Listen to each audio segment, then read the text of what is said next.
नमस्कार दोस्तों, मैं कुमार आकाश अपने YouTube चैनल एग्ज़ाम मेकर 24 में आपका स्वागत करता हूं। दोस्तों, आज के वीडियो में हम पढ़ेंगे मौलिक कर्तव्य से संबंधित कुछ महत्वपूर्ण तथ्यों को। जैसा कि आप जानते हैं कि मौलिक कर्तव्य एक ऐसा टॉपिक है जिससे आपकी परीक्षा में हमेशा प्रश्न पूछे जाते हैं। तो आज मैं आपके लिए मौलिक कर्तव्य से पूछे जाने वाले फैक्टों को लेकर आया हूं, जो इसके इम्पोर्टेंट फैक्ट होते हैं उन्हीं को लेकर आया हूं, जो आपके परीक्षा में पूछे जा सकते हैं। दोस्तों, मुझे पूरा उम्मीद है कि आज की वीडियो आपको अच्छी लगेगी। यदि वीडियो आपको अच्छी लगती है तो आज ही हमारे चैनल को सब्सक्राइब कर लीजिए, वीडियो को लाइक कर दीजिए, शेयर कर दीजिए और बेल आइकन ज़रूर दबा लीजिए, जिससे मेरे द्वारा अपलोड किए गए वीडियो का नोटिफिकेशन आपको सबसे पहले मिले। दोस्तों, जो मौलिक कर्तव्य है, यह सब जो हमारा मूल संविधान था उसमें इसका वर्णन नहीं था, यानी यह हमारे मूल संविधान में नहीं था।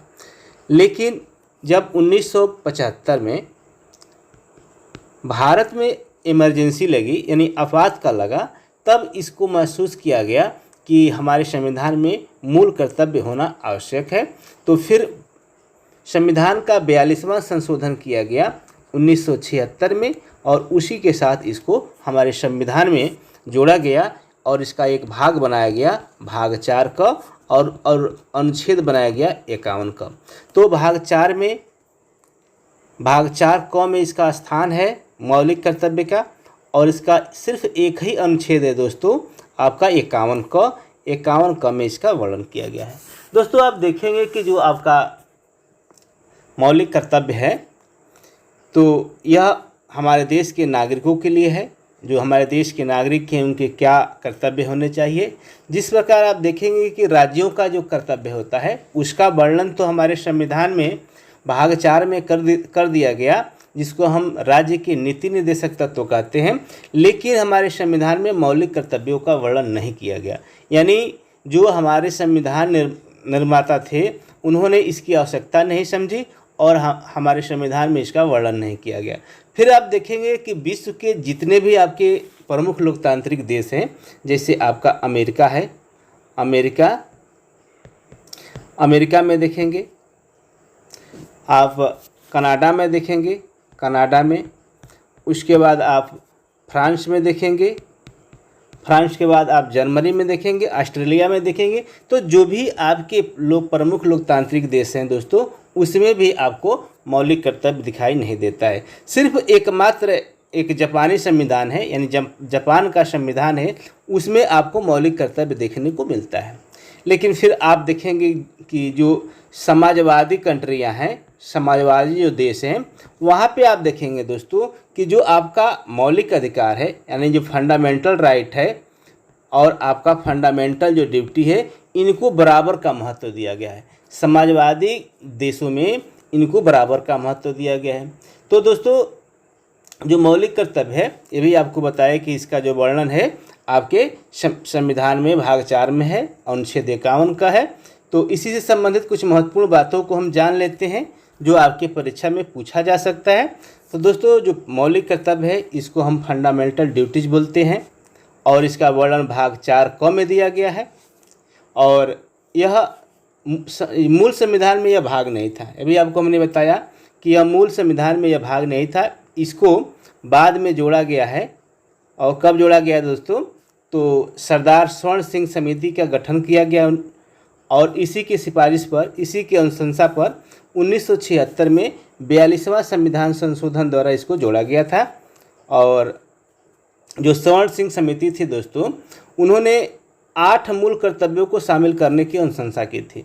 अब आपसे प्रश्न यह पूछा जा सकता है कि स्वर्ण सिंह समिति द्वारा कितने मूल कर्तव्यों को जोड़ने की अनुशंसा की गई थी? तो दोस्तों, 8 मूल कर्तव्यों को जोड़ने की बात कही गई थी स्वर्ण सिंह समिति द्वारा, जिसमें नागरिकों को कर की अदायगी भी शामिल थी। दोस्तों, जो स्वर्ण सिंह की समिति थी उसमें नागरिकों को कर की अदायगी का भी एक कर्तव्य जोड़ा गया था, परंतु इसे मूल कर्तव्य में शामिल नहीं किया गया। दोस्तों, उनका एक सिफारिश था कि कर अदायगी से संबंधित एक कर्तव्य जोड़ा जाए, लेकिन इसको जब संविधान में शामिल करना हुआ तो इसको नहीं शामिल किया गया। और इस समिति ने कर्तव्यों का पालन न करने पर दंड का या सज़ा का भी अनुशंसा की थी, परंतु इसे स्वीकार नहीं किया गया। दोस्तों, जैसा कि आप जानते हैं कि जिस प्रकार हमारा डीपीएसपी है, यानी राज्य की नीति निर्देशक तत्व हैं, जो गैर नियोजित हैं या कह सकते हैं कि न्यायालय में परिवर्तनीय नहीं है, उसी प्रकार आपका मौलिक कर्तव्य भी है। यह भी क्या है? यह गैर न्यायोचित है, यानी न्यायालय में परिवर्तनीय नहीं है। तो यह जो समिति थी दोस्तों, यह समिति बोली थी कि मूल कर्तव्यों का यदि कोई पालन नहीं करता है तो एक सज़ा का प्रावधान किया जाए या कुछ दंड का प्रावधान किया जाए। लेकिन जब यह लागू किया गया, यानी संविधान में जोड़ा गया, तो इसको नहीं रखा गया, इसको स्वीकार नहीं किया गया। और फिर आपका 42वां संशोधन हुआ। अभी आपको बताया हमने कि 1976 में एक 42वां संविधान संशोधन हुआ और एक नया भाग जोड़ा गया जिसका नाम था 4 क। अनुच्छेद जोड़ा गया दोस्तों 51 क और 10 मूल कर्तव्य शामिल किए गए। अनुशंसा हुई थी 8 की स्वर्ण सिंह समिति द्वारा, लेकिन जोड़े गए आपके 10 आपके कर्तव्य जोड़े गए। और यह जो आपका मौलिक कर्तव्य है दोस्तों, यह आपके सोवियत संघ, जिसको हम यूएसएसआर कहते हैं, पहले सोवियत संघ हुआ करता था, अब इसको हम रूस कह सकते हैं। जैसा कि आप जानते हैं कि सोवियत संघ का विघटन हो गया था 1991 में और यह बट गया था, तो उस समय कह सकते हैं कि यह सोवियत संघ से लिया गया था। और फिर आपको बाद में 86वां संविधान संशोधन हुआ 2002 में, जिसमें 11वां मौलिक कर्तव्य जोड़ा गया, जिसमें यह कहा गया कि जो माता पिता हैं वह अपने बच्चों को शिक्षा दिलाने का उनके एक कर्तव्य होना चाहिए। जिनकी उम्र 6 से लेकर 14 वर्ष तक हो गई है दोस्तों, तो उनका यह कर्तव्य होगा कि अपने बच्चों को शिक्षा दिलाएं। तो यह जो कर्तव्य जोड़ा गया दोस्तों 11वां कर्तव्य था। यह आपसे प्रश्न में पूछा जा सकता है कि 11वां मूल कर्तव्य आपके संविधान में कब जोड़ा गया, किस संशोधन द्वारा जोड़ा गया? तो आपका आंसर होगा 86वां संविधान संशोधन 2002। यह प्रश्न कई बार आपकी परीक्षा में पूछा गया है 86वां संविधान संशोधन से। इसी संशोधन द्वारा आपका अनुच्छेद 21 क जोड़ा गया, जिसमें निःशुल्क एवं अनिवार्य शिक्षा की बात कही गई, जो हमारा एक फंडामेंटल राइट है। तो यहाँ पे लिख ही दिया गया है कि 21 क जोड़कर बच्चों की निःशुल्क अनिवार्य शिक्षा के लिए मौलिक अधिकार जोड़ा गया दोस्तों। और राज्य के नीति निर्देशक सिद्धांतों की तरह मौलिक कर्तव्य भी प्रकृति में गैर न्यायिक है। अभी आपको बताया कि जिस प्रकार हमारा डीपीएसपी गैर न्यायिक है, यानी गैर नियोजित है, उसी प्रकार हमारा मौलिक कर्तव्य भी आपका गैर नियोजित है। दोस्तों परीक्षा में आपसे ये पूछा जाता है कि इसमें से कौन, 4 विकल्प दे दिया जाता है और पूछा जाता है कि इसमें से कौन आपका मौलिक कर्तव्य नहीं है। तो इसलिए आपको जो 11 मौलिक कर्तव्य हैं, यह आपको हमेशा याद रखना होगा कि 11 मौलिक कर्तव्य जो हैं वो कौन कौन है, यह आपको हमेशा याद रखना होगा। तो आपका जो पहला मौलिक कर्तव्य होता है दोस्तों कि संविधान का पालन करें, उसके आदर्शों, संस्थाओं और राष्ट्र ध्वज और राष्ट्रगान का आदर करें। दोस्तों जो संविधान है उसका पालन हमको करना है, उसके आदर्शों और उसके संस्थाओं, राष्ट्र ध्वज और राष्ट्रगान का आदर करना हमारा एक मौलिक कर्तव्य है। और स्वतंत्रता के लिए राष्ट्रीय आंदोलन को प्रेरित करने वाले उच्च आदर्शों को हृदय में संजोए रखें और उनका पालन करें। जबकि तीसरा है कि भारत की संप्रभुता, एकता और अखंडता की रक्षा करें, उसे अक्षुण्ण रखें। और आपका अगला है कि देश की रक्षा करें और आह्वान किए जाने पर राष्ट्र की सेवा करें। जबकि नेक्स्ट आपका है कि भारत के सभी लोगों को समरसत्ता और समान भ्रातृत्व की भावना का निर्माण करें, जो धर्म, भाषा व प्रदेश या वर्ग आधारित सभी प्रकार के भेदभाव से परे हो। ऐसी प्रथाओं का त्याग करें जो स्त्रियों के सम्मान के विरुद्ध है। दोस्तों स्त्रियों का सम्मान करना हमारा कर्तव्य है, मौलिक कर्तव्य है। और भेदभाव रहित, भाषा के आधार पर या धर्म के आधार पर हमको किसी से भेदभाव नहीं करना चाहिए।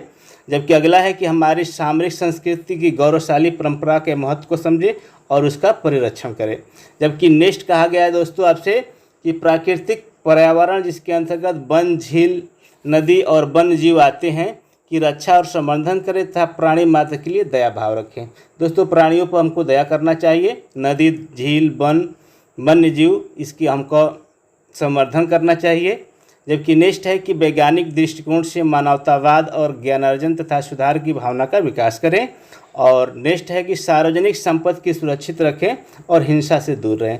दोस्तों जो सार्वजनिक संपत्ति होती है जिसको लोग नष्ट कर देते हैं, जैसे ट्रेनों में आप देखेंगे कि लोग उसके शीशे होते हैं उतार ले जाते हैं, ट्रेनों को फूंक देते हैं। ऐसा नहीं करना चाहिए। हमारा मौलिक कर्तव्य कहता है कि हाँ, जो देश की सार्वजनिक संपत्ति है उसको हमको सुरक्षित रखना चाहिए और हिंसा से दूर रहना चाहिए। और यानी जो हिंसा होती है, आप सार्वजनिक वस्तुओं को जला दिया जाता है या एक सांप्रदायिक दंगा हो जाता है, हिंसा हो जाती है, तो ऐसा चीज़ हमको नहीं करना चाहिए। व्यक्तिगत और सामूहिक गतिविधियों के सभी क्षेत्रों में उत्कर्ष की ओर बढ़ने का सतत प्रयास करें, जिससे राष्ट्र प्रगति की ओर निरंतर बढ़ते हुए उपलब्धि की नई ऊंचाइयों को प्राप्त किया जा सके। दोस्तों, व्यक्तिगत अपना विकास कीजिए और सामूहिक गतिविधियों के सभी क्षेत्रों में उत्कर्ष की ओर बढ़ने का सतत प्रयास करें। तो व्यक्तिगत तो प्रयास कर रहे हैं, बल्कि सामाजिक गतिविधियों के सभी क्षेत्रों में आप उत्कर्ष की ओर बढ़ने का सतत प्रयास करें। जबकि अगला है दोस्तों, जिसको हम 86वें संविधान संशोधन द्वारा इसको जोड़ा गया 2002 में। ये अभी आपको हमने बताया कि 6 से लेकर 14 वर्ष की आयु के अपने बच्चों को शिक्षा के अवसर प्रदान करना, तो यह आपका एक कर्तव्य जोड़ा गया 2002 में। तो यह आपका 11वां कर्तव्य रहा। तो दोस्तों, आप क्या करेंगे, सारे आपके मौलिक कर्तव्य जितने भी हैं इसको याद रखेंगे। इससे आपके परीक्षा में प्रश्न बनते हैं और मौलिक कर्तव्य से बस इतना ही आपसे प्रश्न पूछे जा सकते हैं जो आज की वीडियो में है। और मैं उम्मीद करता हूं कि यह वीडियो आपको अच्छी लगी होगी।